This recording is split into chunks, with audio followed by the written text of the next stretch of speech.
Good morning, good afternoon, and good evening, everybody, wherever you may be. If you have not subscribed already to the channel, please do so that you are not left out when I do some explanations. The explanations of the concepts that I do, or the topics that I do, they are requested by the learners in the Bright Maths WhatsApp group. So you can also request whatever topic you want me to explain via these videos on YouTube, and then I can do it for you. Now today we just want to look at first principles, not principles,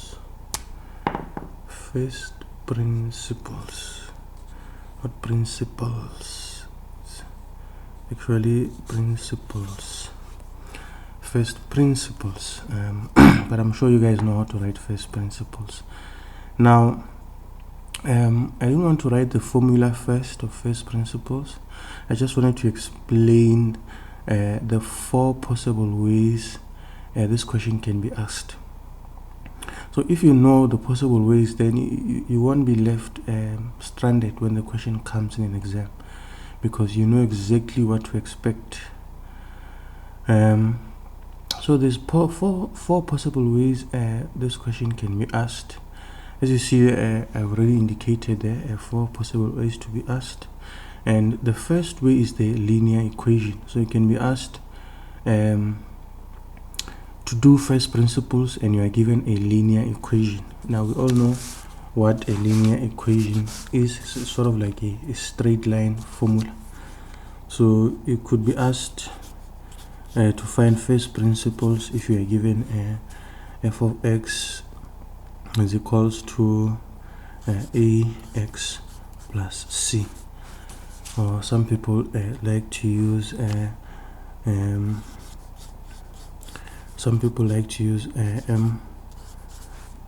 mx plus c, or some people like to use q if they are not using c. Some people like to use q. So it's all the same thing, but the understanding is that this is the first and the most probably the easiest way you can be asked the first principle question. The easiest way, because it's a linear equation, and if you understand why we do first principles, you can easily tell what's the answer, because first principles has to do with the gradient. It's just a longer way of differentiating, but it has to do with the gradient. So obviously the gradient on a straight line equation or on a linear equation is very easy to see. It's easy to spot the equation of that gradient. So I'll explain that when I now do the examples of how you spot the gradient for those who are not aware. But obviously a is the gradient, m is the gradient. So if you are doing first principles and you're given an equation, your answer must be that a or that m in that equation. And I can give an example. Say now you're given f of x. You're given f of x is equal to 2x plus 1. Just a simple example, 2x plus 1, and we want you to find the derivative of f. You are being now asked to find the derivative of f from the first principles.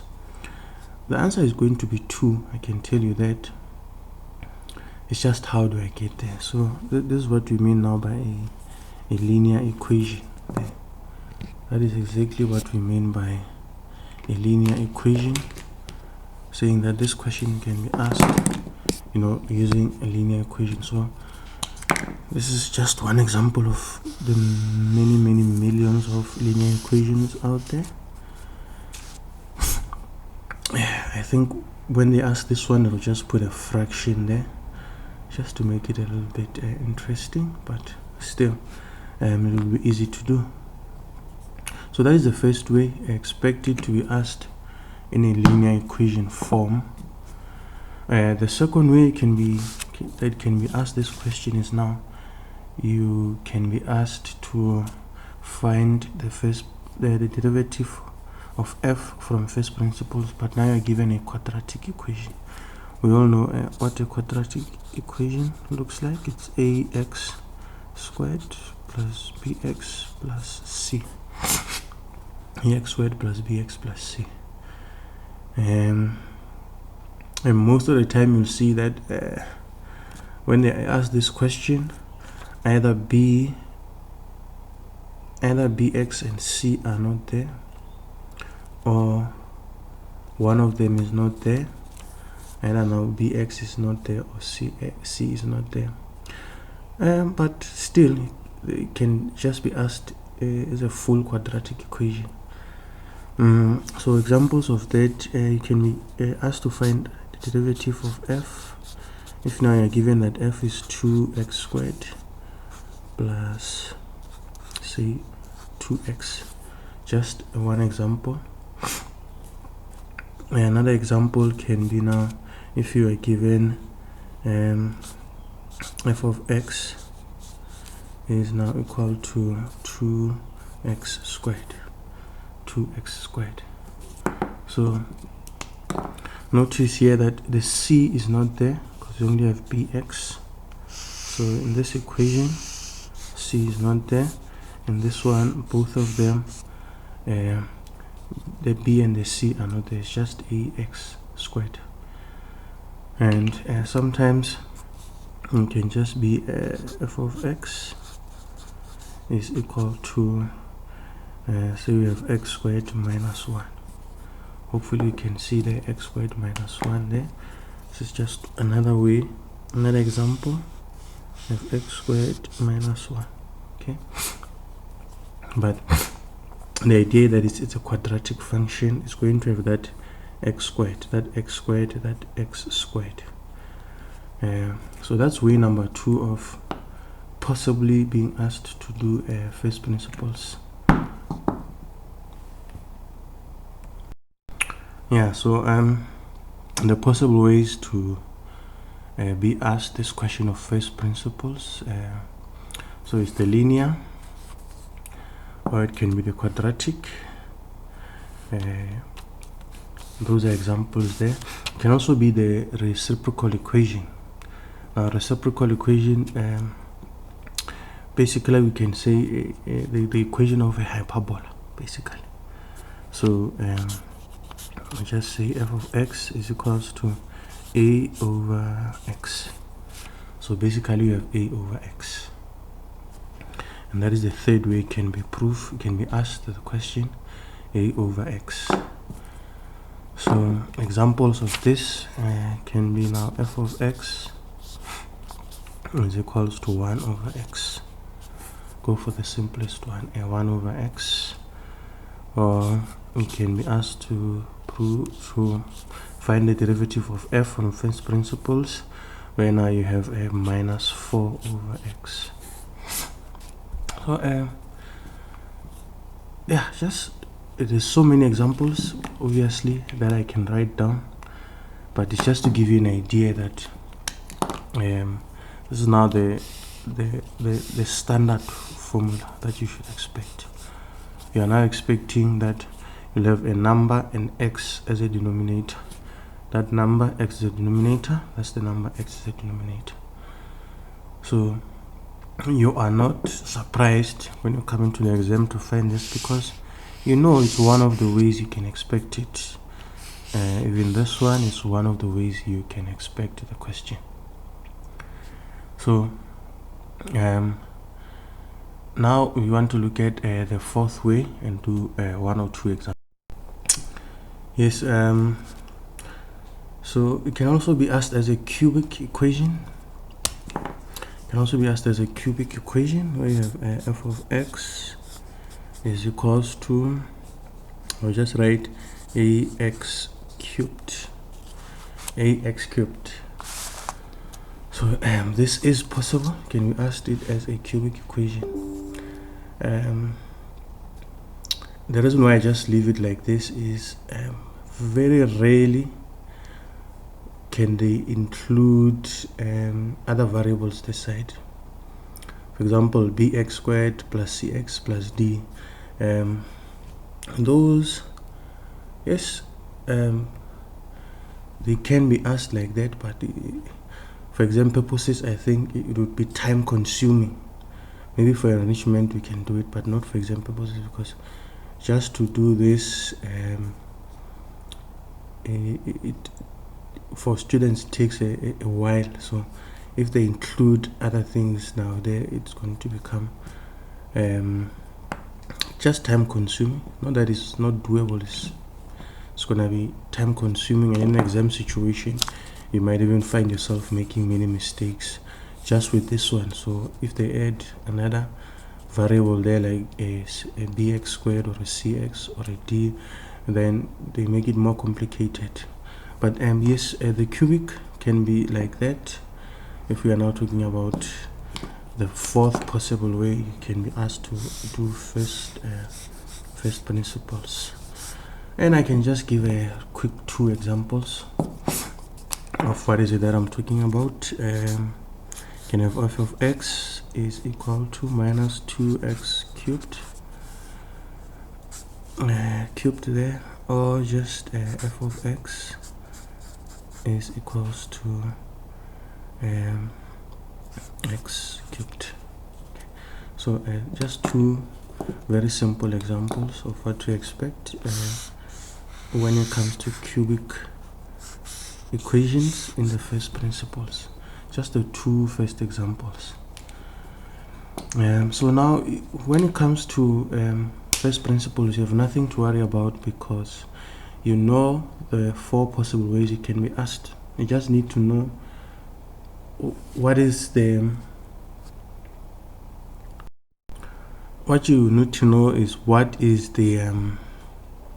are the steps of doing each one. The steps are fairly similar, but of course the steps are going to be different for each one.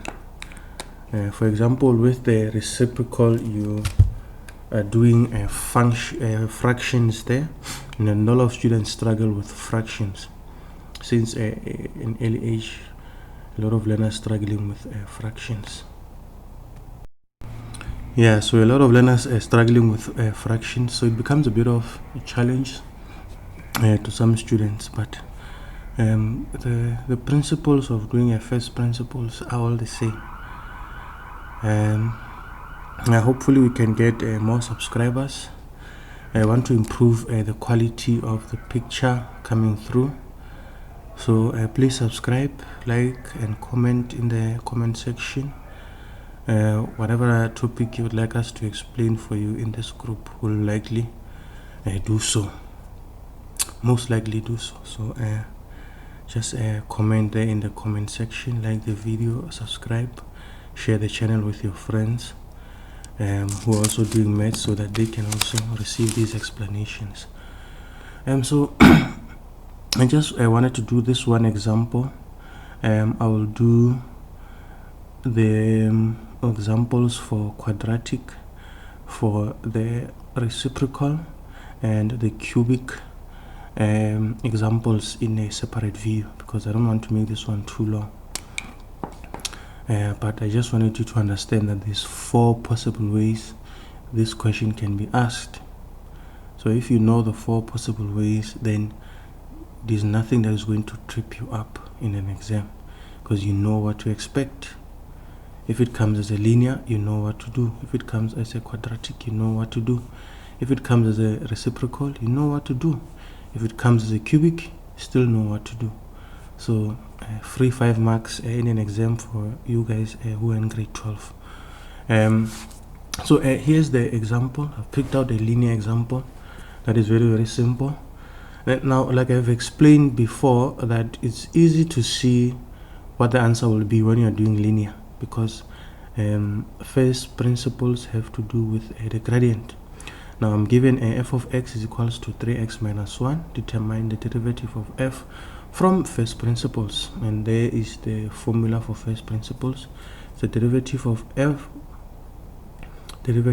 of x is equals to the limit as h is approaching 0, f of x plus h minus f of x all over h.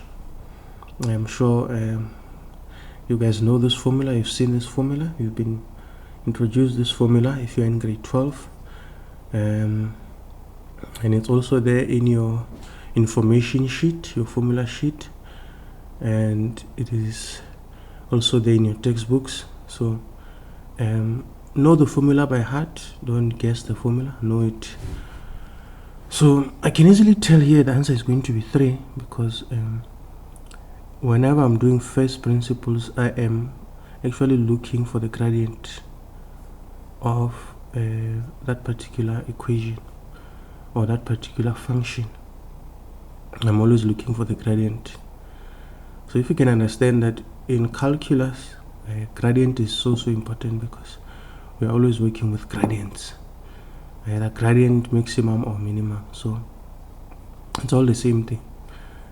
Even when you do rules of differentiation, still you are looking for the gradient. Everything has to do with the gradient in this particular case. So I can tell that the answer is going to be 3, because I know that the gradient of this linear function is 3. And it's harder to tell in like a quadratic or a reciprocal or a cubic what the gradient is going to be, because the gradient is always changing depending on where the line is. But with this one, the gradient is the same throughout, so that's how we know. Just a first example that I just want to do now. So I already have my f of x. I want to find the derivative of f from first principles. I've already written down my formula. I'm just going to say now limit as h is approaching 0, and then I substitute. This means wherever I see x, I'm going to substitute x plus h. f of x plus h means wherever I see x, I substitute x plus h.